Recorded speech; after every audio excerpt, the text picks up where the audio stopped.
서울기술사학원의 김정원 교수입니다. 자, 터널 쇼크리트 기능과 리바운드 저감 대책에 대해서 설명을 하시오. 이 문제를 풀어보겠습니다.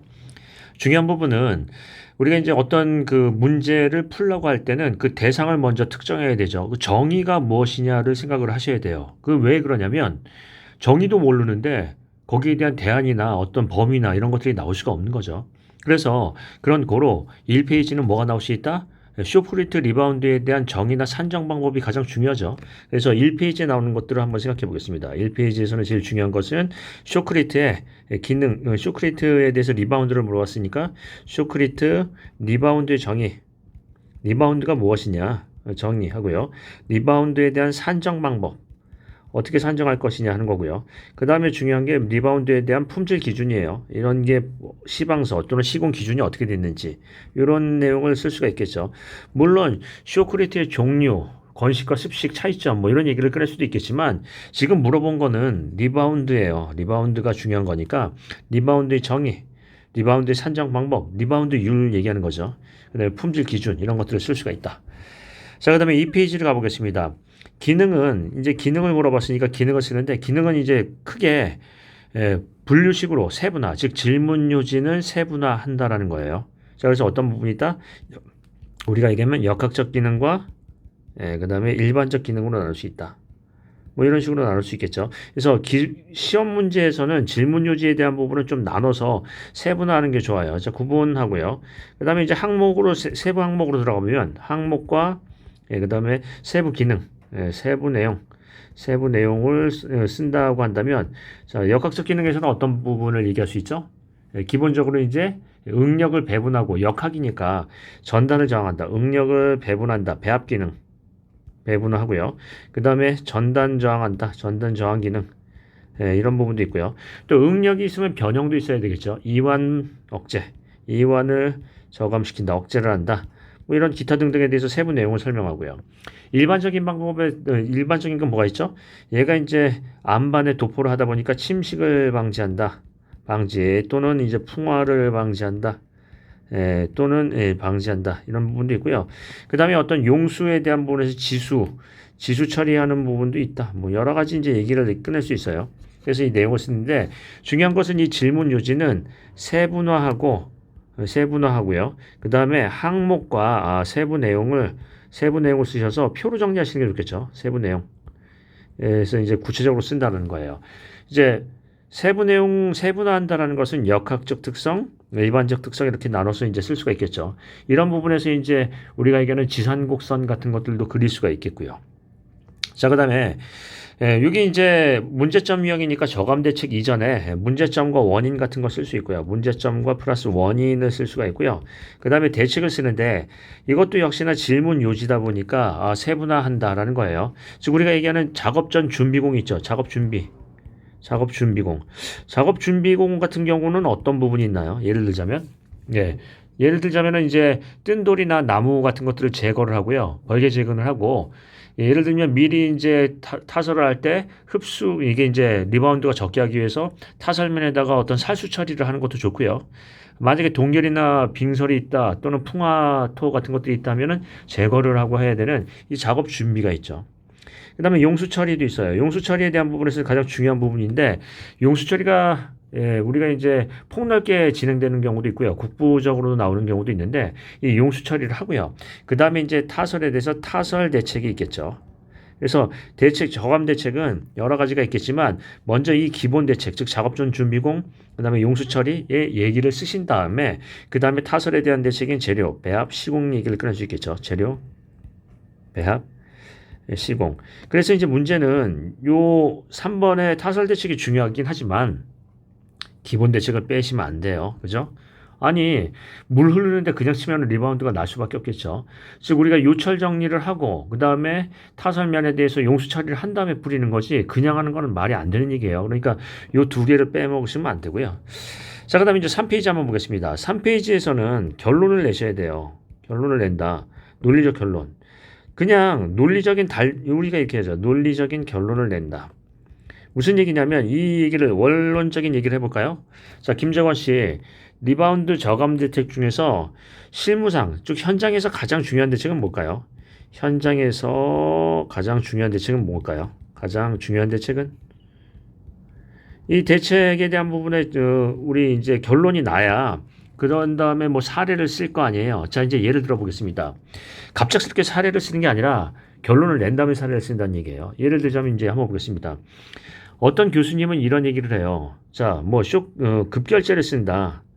급결제를 쓰는 부분에 대해서는 회의적이다라고 얘기해요. 이게 무슨 얘기냐면 급결제라는 건 말 그대로 경화조절제예요. 경화 시간을 단축한다라는 거지, 시간을 단축한다라는 거지, 이게 엄밀히 얘기하면 리바운드 저감에는 직접적인 영향은 없다. 이렇게 얘기를 해요. 그래서 이분은 또 뭐가 중요하다고 얘기를 하냐면, 자, 원래는 현장에서 제일 관리해야 될 건 슬럼프다. 이게 이제 묽은 반죽이냐 된 반죽이냐에 따라서 처덕처덕 붙느냐 떨어지냐 하는 건데, 이것을 급결제에 대한 부분에서 이게 급결제는 물론 효과가 일부 있긴 있지만 직접적인 효과라기 보기는 어렵다. 따라서 제일 중요한 건 뭐냐면 배합 관리에는 슬럼프 관리가 가장 중요하다라고 얘기를 해요. 이해되세요? 그러니까 현장에서 뭐 급결제를 넣고 섬유보강제를 넣고 하는 부분은 좋긴 좋은데 그게 직접적인 대책보다는 예를 들자면 뭐예요? 간접적인 대책이고 비용이 많이 들어간다는 대책이에요. 따라서 뭐가 중요하냐면 시험 배합에 따라서 리바운드율에 대한 부분을 평가를 하고 슬럼프 관리를 하는 게 가장 효율적이고 현장에서 경제적인 방법일 수 있다. 이런 결론을 내요. 이해되세요? 제가 얘기하는 건 뭐예요? 논술의 결론이에요.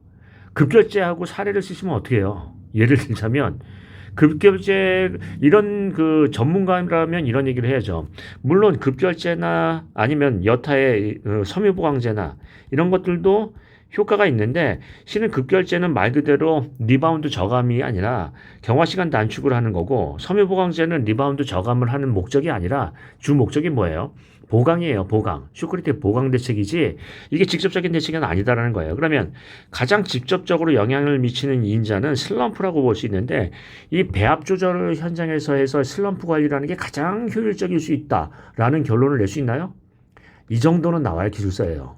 제가 얘기하는 건 뭐냐면 기술사에 대한 부분에서는 돈 많이 들어가고 뭐 여러 가지 이제 내용을 그냥 따라하는 그런 부분보다는 어떤 논리적인 결론을 내서 즉 급결제라는 것은 경화시간 조절제이고 이게 어떤 직접적인 대책인 아닐 수도 있다. 그래서 현장에서 제일 경제적이고 또 좋은 방법은 시험 배합을 해서 리바운드율을 조절한다. 즉 물결압제비나 이런 단위 수량을 조절해서 리바운드율을 조절한 다음에 적정 어떤 슬럼프 관리가 중요하다라고 본다라고 하면서 그 급결제를 넣은 것과 슬럼프 조절한 것에 대한 리바운드율 같은 것들을 사례화해서 보여주면 어떨까요? 또 경제적이겠죠. 이해되세요? 그래서 결론이 있어야 된다. 자, 그러면 이제 왼쪽에 답안을 보겠습니다. 이 모범 답안을 보면 그래도 오늘 제일 잘 쓴 답안인데 하나만 얘기를 드리자면 시간 내에 쓸 수 없는 답안은 일단 쓰레기예요. 왜냐하면 그거를 쓸 수가 없잖아요. 아니 아무리 많은 정보도 그 시간 내에 쓸 수 없으면 효용성이 없죠. 실무에서 써먹을 수가 없는데요. 그러니까 시간 관리가 안 되는 것은 일단 아웃이다. 그래서 그런 고로 여기 왼쪽에 있는 답안은 OK라고 내용은 OK를 받았지만 시간 관리가 안 돼서 NG예요. 자, 그런 내용을 한번 감안하고 보시겠습니다. 자, 1페이지 한번 볼까요? 1페이지에 리바운드의 정의나 산정 방법 나왔어요. 아주 좋아요. 왜냐하면 일단은 내용이 많지만은 리바운드율이 무엇인가를 정의를 하고 그 다음에 내용을 써야죠. 어느 TV 같은 데서 이제 보니까 예능 프로에서 이제 과학자님들이 나와서 이제 어떤 좋은 내용을 얘기하는 그런 프로가 있더라고요. 근데 이제 이런 얘기를 하더라고요. 최초의 비행기는 누가 만들었나요? 라고 얘기를 했더니 그 과학자가 이렇게 얘기를 하십니다. 비행기 정의부터 내리셔야 된다. 비행기가 어떤 것들을 먼저 비행기라고 볼 수 있느냐. 예를 들자면 열기구 같이 어떤 기압의 조절을 통해서 물체를 띄울 수 있는 것도 비행체로 본다면 최초의 비행기는 열기구를 만든 누구다. 이렇게 얘기를 해요. 자, 제일 중요한 게 뭐죠? 정의예요. 대상을 특정하는 게 가장 기본이죠. 그래서 여기 리바운드율에 대한 정의가 나오고 리바운드율에 대한 품질 관리 기준 같은 거 나오는 거 굉장히 좋아요. 대부분의 분들은 다 뭐 쓰셨죠? 쇼크리트 종류 쓰셨죠? 리바운드율 물어보는데. 자, 그렇게 하고요. 그 다음 보겠습니다. 기능은 요거 이렇게 쓰십니다. 아까 보니까 어떻게 한다? 좀 표로, 질문 요지는 표로 해서 역학적 기능, 일반적 기능 한 다음에 내용 쓰고 세부 내용 표로 좀 정리를 하고요. 그 다음에 이제 대책에 대해서는 어떻게 한다? 이 저감 대책은 대제목 자체를 아까도 얘기했듯이 작업 준비 대책, 용수 처리 대책, 타설 대책 이렇게 나눌 수도 있고 아니면은 이 내용을 조금 더 안에다가 넣을 수 있다라는 거예요. 자, 그다음에 3페이지를 가보겠습니다. 3페이지 보니까요. 예, 실패 사례가 있고 리바운드에 대한 부분에서 타설 장치의 활용이 있고요. 논술의 결론이 없어요. 논지가 왔다 갔다 한다는 거죠. 그러니까 이런 얘기를 해보겠습니다. 아까 어떤 얘기를 했죠? 급결제에 대한 어떤 사례가 많이 현장에서는 실무적으로 있는데 급결제에 대한 부분에서는 엄밀히 얘기하면 급결제는 경화시간 조절되고 리바운드 저감 대책의 직접적인 대책은 아니다. 이렇게 얘기할 수 있다고요. 그래서 뭐가 낫다고요? 현장 배합 조절에 따른 슬럼프에 따른 리바운드율을 본 다음에 슬럼프 관리하는 게 가장 경제적이고도 실무적인 대책이 될 수 있다. 뭐 이런 식으로 결론을 내줘야죠. 그게 기술사고요. 이게 되시나요? 자, 그래서 그런 식으로 내십니다. 이게 3페이지가 너무 장황하고요. 논지가 이리 갔다 저리 갔다 하고 있어요. 자, 그런 부분에서 조금 더 조정을 하시면 되겠습니다. 자, 다시 한번 얘기해 보겠습니다. 먼저 대상을 특정하고 시작을 하세요. 그 다음에 3페이지에서는요. 질문 요지에 대한 논리적 결론을 내십니다. 자, 김재권 씨. 현장에서 터널에서의 리바운드 저감 대책, 가장 확실한 리바운드 저감 대책은 무엇일까요? 저는요, 이런 근거로 이렇다고 생각합니다. 요게 3페이지에 나와야 된다고요. 자, 논리적인 결론 내신다. 예, 이렇게 얘기를 해도 안 고쳐지나요? 맨날 그냥 사례로 갑툭튀 하지 마세요. 결론을 논리적인 단절을 일으키시면 안 되고요. 논리적인 결론을 내십니다.